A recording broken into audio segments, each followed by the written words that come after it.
संहिता सहित तीनों कानून को राज्य में लागू करने के लिए एक 7 सदस्यीय समिति का गठन किया है। मेरी जानकारी के हिसाब से क्रिमिनल मेजर एक्ट्स जो सदन के द्वारा पारित है, पूरे देश में प्रभावी है, ऐसी स्थिति में राज्य सरकार के द्वारा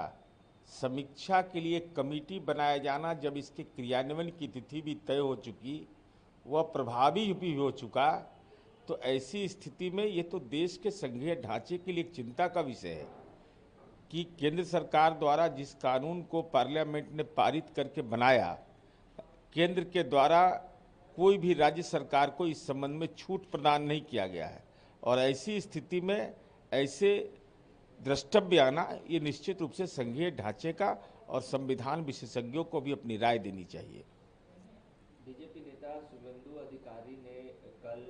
एक बयान दिया जिसमें उन्होंने कहा कि हमारा नारा था सबका साथ सबका विकास, लेकिन अब हमारा नारा है जिसका साथ उसी का विकास। उन्होंने सीधे एक समाज को टारगेट करते हुए ये बयान दिए। अब कौन क्या बयान देते हैं, मुझे उससे कोई लेना देना नहीं है। देश का संविधान हर एक जाति, धर्म, समुदाय, परंपरा सबके हितपोषक है,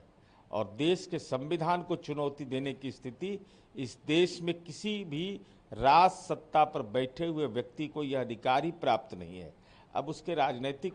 आप शब्दावली का इस्तेमाल करके, छद्म भाषा का इस्तेमाल कर करके अपनी भावना व्यक्त कर सकते हैं, लेकिन संविधान के विहित दायित्व में सबका सम्मान करना आवश्यक है। अखिलेश यादव ने भाजपा सरकार, यूपी के भाजपा सरकार पर हमला बोला और कहा है कि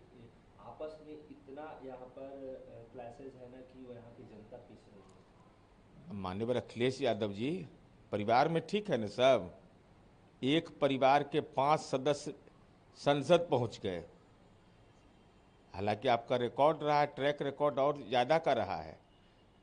गठबंधन के अंदर अंतर्विरोध क्या है कि अगर एनडीए विरोधी ताकतों को एकजुट करने की बात हो, तब मुंडे मुंडे मते भिन्ना उत्तर प्रदेश में रहा है। अब ऐसी में आप दूसरे के घर में अगर तनाव देखना चाहते हैं, तो अपने घर में तनाव को जरा सा अवलोकन कर लीजिए। जयराम रमेश ने कहा है कि 2014 से कम निवेश के चक्र में बंद है, निवेश नहीं हो रहा भारत में। मैं माननीय जयराम रमेश जी से जानना चाहता हूं कि डॉक्टर मनमोहन सिंह की आर्थिक नीति आने के बाद, दुनिया के अंदर में वैश्वीकरण की प्रतिस्पर्धा के बाद,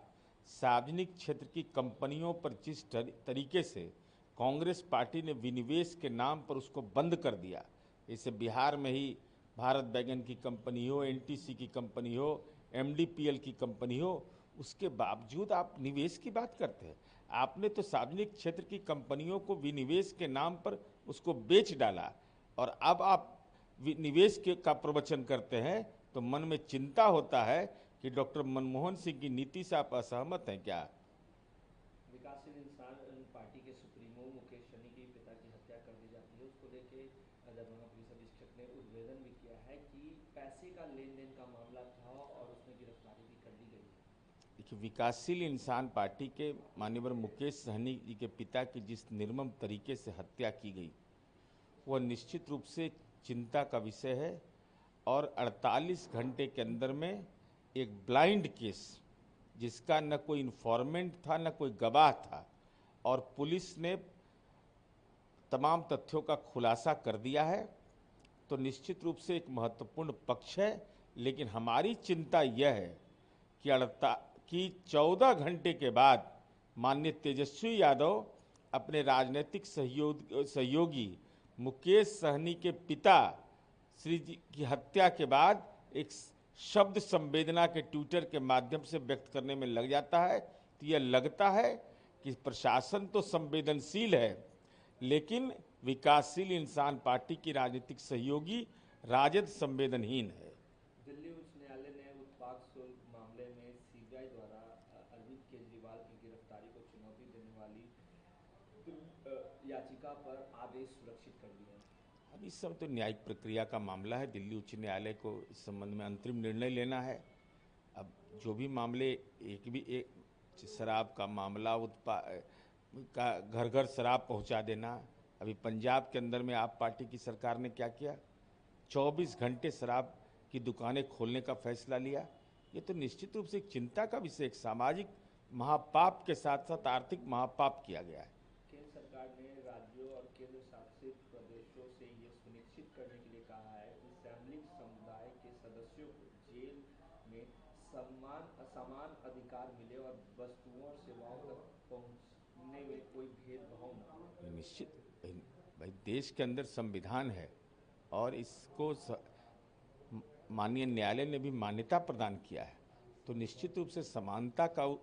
उद्बोधन होता है हमारे संविधान में। हर नागरिक को, चाहे वो किसी भी रूप का हो, उसको समान अधिकार मिलना चाहिए और इसकी गारंटी करना केंद्र राज्य से लेकर के केंद्र शासित प्रदेश की जिम्मेवारी बनती है।